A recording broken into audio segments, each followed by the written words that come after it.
Hello, Eagles. I'm Andrew Harker. And I'm Tucker Letton, and welcome back to the award-winning broadcast, the Avion. We hope you have had a wonderful week, especially if everything getting so crazy. Tucker, what have you been up to? I've got an exam tomorrow. I've got a lab final. I mean, it's all piling up. I honestly get that. I have projects, exams, awards, end of semester shenanigans, everything in between. But this week, we're going to hear from Salim from the College of Engineering, talking more about ERPL. Salim. Hey there, everyone. Welcome to the Engineering Corner. I'm Salim Roig, and with me is Alex Clay. Alex, why don't you tell us a bit about yourself? Yeah, so like Salim said, I'm Alex Clay. I'm the president of ERPL as well as the Project Odyssey team lead, and I'm a senior in aerospace engineering here. Now, we're currently standing here in the ERPL lab, correct? Yeah. So what exactly is ERPL? Yeah, so ERPL is the Experimental Rocket Propulsion Lab, and our primary focus is to design, build, and test rocket engines. All right, so what are some of the projects you guys work on? Yeah, so like any other rocket lab, we have liquid and hybrid rocket engines, and we also have an actively stabilized flight vehicle. Now, with that in mind, I'm an engineer. Can I just walk into the ERPL lab one day, or is there a process I need to go through first? Yeah, so we really accept all members, anywhere from freshmen to seniors, any majors, even aeronautical science majors. And the easiest way to kind of join the club is to just walk into the lab and talk to somebody standing here. All right. Now, if you don't mind, do you mind if we look into some of the projects ERPL has to offer? Yeah, absolutely. Let's do it. All right, let's dive right in.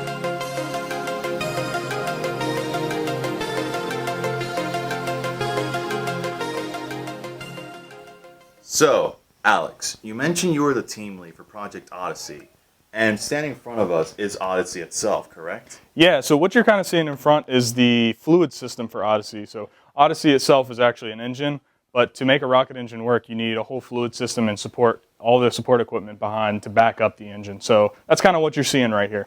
So you're telling me that this entire structure was made by Embry-Riddle students? Yeah, absolutely. It was built right here, actually in this exact location.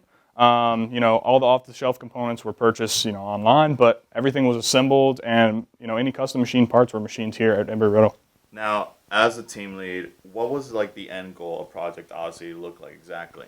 Yeah, so actually it's kind of interesting. Project Odyssey's main goal was to actually fly and land a rocket vertically, kind of like a Falcon 9 does, made by SpaceX.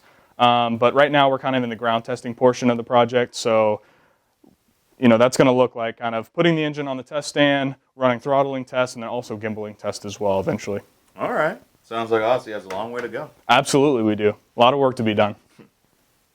Hey there, everyone. So with me currently is Stephen Hodek. Now, Stephen, earlier we talked about Project Odyssey, the valve system we have right before us. Mm-hmm. But if I'm correct, the structure, the big cubic-like structure here, is a different project called Atlas, right? Yeah. So Project Atlas is our modular test stand, and as you know, ERPL develops a lot of different engines, and we need a place to test them all. So Atlas is a system that's designed to be able to accommodate all the feed systems, all the engines, and be entirely modular and transportable too. So we can take it to and from our test site easily. Sounds like Atlas carries the weight of the world, doesn't it? Yeah, seems like it. Yeah, but if you want to join ERPL, you get to work on this little guy right here. Mm-hmm. Have you ever wanted to know more about ERPL's liquid propulsion division? Well, if so, with me, to answer all those questions, I have the lovely Taylor Kane. Thank you, Salim, for having me on. So Taylor, tell us a bit about yourself. Yeah, so like Salim said, my name is Taylor Kane. I am the liquid propulsion engineering lead at ERPL, and I am a sophomore in aerospace engineering. Cool. Now, with that in mind, you have a few parts to show us, right? Yes, so we've actually got some hardware from our flagship liquid engine at the moment, which is named Juno. So Juno has already completed manufacturing, and we're targeting its first test fire in the spring of 2024. It'll produce about 300 pounds of thrust, and we're really looking forward to test firing it. The hardware I'm holding right now, in this hand is the engine housing. This is what will hold the combustion chamber, the nozzle, and then this is the retainer ring. So this bolts on like that. And essentially holds everything together. So, all right. Sounds to me like Project Juno sounds like a very interesting project to take a part in. Yes, absolutely. And we're always looking for members. So feel free to come by the lab and check things out. You heard them here, folks. So, at the Experimental Rocket Propulsion Lab, we get to see a rocket. That is, until now. With me is Caitlin, and you're the Spectre project lead, correct? Correct. And this right here is Spectre, one of ERPL's signature rockets, right? Mm-hmm. So why don't you tell us a bit about this beauty right here? So this rocket is for ERPL's foray into active flight control. So essentially, keeping a rocket pointed straight up and without spinning during flight so that we can maximize our apogee for future and larger rockets. And we do that by developing our own in-house flight computer and flight control system, which you can see here, which will actually actuate these in flight to neutralize roll, and in the future, also keep pitch and yaw such that it's always pointed straight up.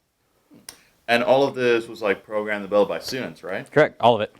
In-house flight computer, completely in-house flight control system, and also in-house flight simulator. It sounds really complex. If I wanted to work on this project, would it be like a steep learning curve, or can I just jump right in? So the nice thing about Spectre is that it's a really approachable project when you just want to start working on the flight vehicle, and then when you want to start getting really deep into flight control systems, we've got experience doing this, and we're here to help teach you exactly how to do this stuff. All right. Well, if you guys ever want to join ERPL and work on a little piece of beauty like this one, feel free to do so. Now let's go back to Alex. So Alex, it looks like ERPL has quite a few cool projects. With that in mind, you said earlier anyone could join, right? Yeah, absolutely. We welcome, like I said, all majors and years in college. We accept everyone. So how exactly can I join? Yeah, so we're going to put a link to our Discord in the description below, and if you guys join, you can basically just see any updates on the projects, meeting times, any events going on, and just show up. All right. And this has been ERPL. Thank you guys so much for being the engineering corner. And Alex, you were a lovely host. Yeah, thanks, Salim. Appreciate you. See you guys next time. Thank you, Salim. It's nice to hear about ERPL, and especially what's happening over at the College of Engineering, especially since I hardly make it over there myself. Yeah, I feel like I almost live there. Why don't we move over to Jacob and see what the weather's going to be like this busy week? Jacob. Thank you, Tucker and Drew, and as always, a very happy Monday to all of you Eagles. After a rainy and muggy weekend, things are looking a little bit nicer as we move into our Monday afternoon. Maybe a lingering shower from the system that moved through yesterday, but nothing to be too concerned about. Maybe if you're going out this afternoon, take a look at radar before you do head out. 77 degrees is our current temperature in Daytona Beach with a dew point of 50. That dew point is a lot lower than it has been recently, and that dew point is actually going to continue to drop as we go into the evening tonight. So we're looking at decent temperatures, a lot cooler than it has been, and a lot less muggy than it has been. And this northwest wind, 13 miles per hour, again, also part of that lingering system that's going to be trying to make its way out of here as we move through our Monday. Average temperatures for right now this time of year, 80 degrees is what we're usually at for a high and 60 degrees for a low. That record of 89 was set last year. I do not remember that happening, but apparently it was 89 on this day last year. We're not going to be approaching that today, and we're not going to be approaching that at all this week because the story for the week is quiet, tranquil, and temperate temperatures, much below average to just below average. That sunrise time, 7 a.m., we're before the 7 o'clock hour now, and for our sunset, we're approaching the 8 o'clock hour at night, so lots of time to get out and do your daytime activities. Looking at temperatures on a big scale, Tuesday morning, 30 degrees up in Minneapolis, 42 over in Denver, 49 in Los Angeles. More locally here, 59 in Daytona Beach, and all the way up in Boston. Hello, Boston, 48 degrees on Tuesday morning. Moving through the week, that trend is going to continue, and we're going to see temperatures much warmer in the Midwest. 75 degrees in Lincoln, 75 in Oklahoma City. Those Midwest cities set a lot of record temperatures last weekend. We're probably not going to be setting records there as we move through this week, however, still above average for this time of year. And down here in Daytona Beach, 78 degrees on Wednesday in the afternoon. Taking a look at temperatures locally around the state of Florida. Again, Wednesday afternoon in the high 70s here in Daytona Beach. Much warmer over in the Villages, 89 and 90 degrees actually in Winter Haven on Wednesday afternoon. You'll notice that the coast is a lot cooler and a lot more temperate than it is more inland. And that trend will continue as we go throughout your week this week. Thursday afternoon, 77 here in Daytona Beach, still 90 in Winter Haven and 88 over in the Villages. As we move into your day on Friday, continuing 77 degrees in Daytona Beach, 89 in Orlando, and down here in Melbourne, 78 degrees along the Space Coast. Futurecast, as we move to the weekend, will show clouds sort of increasing on the day on Saturday and Sunday. With those clouds, though, we are not going to be seeing any precipitation. So the clouds roll in, but you do not have to worry about any rain getting in the way of your plans. Again, the story for the week was quiet, tranquil, and pretty temperate. And you'll notice that on our 7-day forecast, high 70s. The only day that we're really going to be approaching 80 is on Wednesday with a high of 80. And then again, moving into your weekend, 82 on Sunday. Back to you, Tucker and Drew. Thank you, Jacob. Last week's weather definitely reminded me a lot from where I'm from up in Illinois, and I'm definitely hopeful for some warmer days. See, I agree with Jacob, and I appreciate the cooler weather. See, that might be, but we are approaching the end of the semester, and that means summer. So why don't we move over to SGA reporter Aki to help us fill up our schedules with some ways to decompress during the busy times this week. Final season is upon us, and if you're one of the many students beginning to feel the pressure rising, you may be looking for an affordable way to relieve some of that stress. While there are many options throughout the month that would give you a break, Stress Relief Week is entirely devoted to helping you relieve the pressure. Starting on Monday, April 24th, and going through till Friday, April 28th, students have the pick of the lot for things to do. Options available include a coloring book giveaway on Monday, crafts at the Counseling Center on Tuesday, the bonus books auction on Wednesday, late night breakfast at Boundless on Thursday, and Dunkin' Donuts and Krispy Kreme on Friday. The Avion will also be doing a stress relief bundle giveaway on Monday. Check out the Instagram at ERAU the Avion to find out how you can enter to potentially win. We wish you all the best of luck with your finals and hope that you'll be able to end the spring semester on a high note. Thanks, Aki. I know over the past few weeks I've been knee-deep in the SGA elections. However, a few episodes ago, we invited Jane, the current Housing and Resident-Elect Senator, to tell us more about the Senate. But next semester, Jane is going to be your new SGA president. But here today is Kat, the current College of Business Senator and also the incoming Vice President of SGA. Congratulations again. Welcome. Thank you for having me. So tell me a little bit more about who you are. My name is Kathleen Perry. I'm currently a College of Business Senator. It's my second year serving within the Student Senate. Although I began my interest in the student government my freshman year. I'm studying business marketing, and I'm also a resident advisor in New Residence Hall 1 and the current women's sailing team captain. That's so cool. Awesome. So tell me a little bit more about what you're looking forward to as you enter the role as Vice President. So I'm really excited to take what I've learned in the Senate the last few years and hit the ground running with Jane and the rest of everyone else who is just elected or just appointed to their positions for next year in the SGA, and bring the student government back to the students, so cool. And bring that representation back to what it should be, and make sure every student knows exactly what their SGA is working on and how to get involved if they're interested in any of the projects that are going on, etc.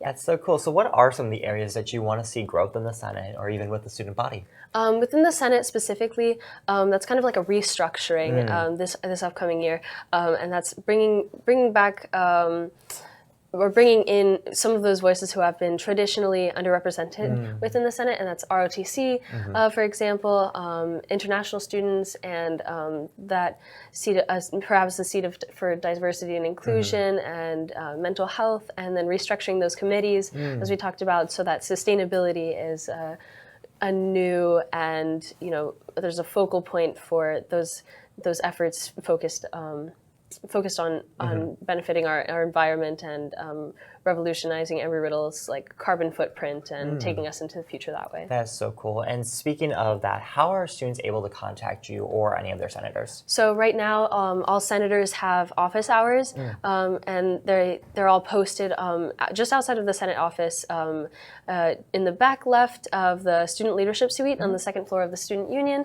Next year, Jane and I will have a lot more office hours. So when we're not in class, we'll be in the Student Leadership Suite most of the time. So you can always meet with us face-to-face that way.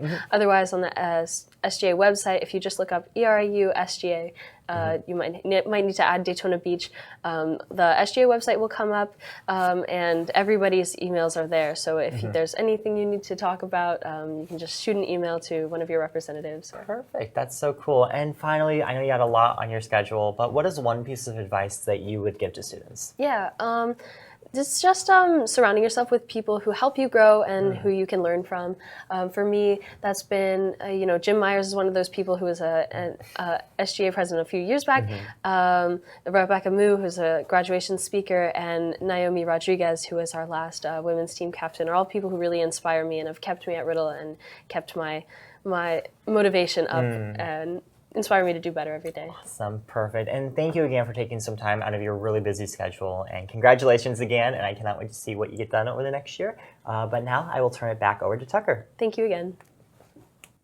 Last week we heard from Owen, but now we'll be hearing from Kyle to get us back up to speed. Kyle? Thanks, Tucker and Drew. What's up, sports fans? I'm Kyle Navarro, your Senior Chief Sports Reporter, here again with your sports update for this week. This past week was an amazing week of athletics for athletes again, but I have some highlights here for you. Last week, our women's lacrosse team had a stellar game against the Sailfish of Palm Beach Atlantic University, winning 18-6. If you want to see them have another great performance, come and check them out at 3 p.m. this Wednesday here at Embry-Riddle, where they take on the Spartans of the University of Tampa. Although, you might want to check the weather though again. You really can't trust these meteorologists nowadays with the weather around here. Also happening this weekend is the women's tennis team playing in the Sunshine State Conference Championships in Bradenton, Florida. They're playing in the final games of the season, so check them out, see how they stack up against the rest of the athletes. Quick update for you guys this week. Stay tuned next week for our last broadcast of the semester. Tucker and Drew, back to you. Thank you, Kyle, for getting us back up to speed. Yeah, and with that, especially with the end of the semester, we just want to make a quick shout out to all those graduating this year. Commencement is coming up in a few weeks, and it's already crazy to believe it is almost May. To all of our graduating students, we wish you all the best. Anyways, though, my name is Andrew Harker. And my name is Tucker Lettinen, and we hope you have a good week.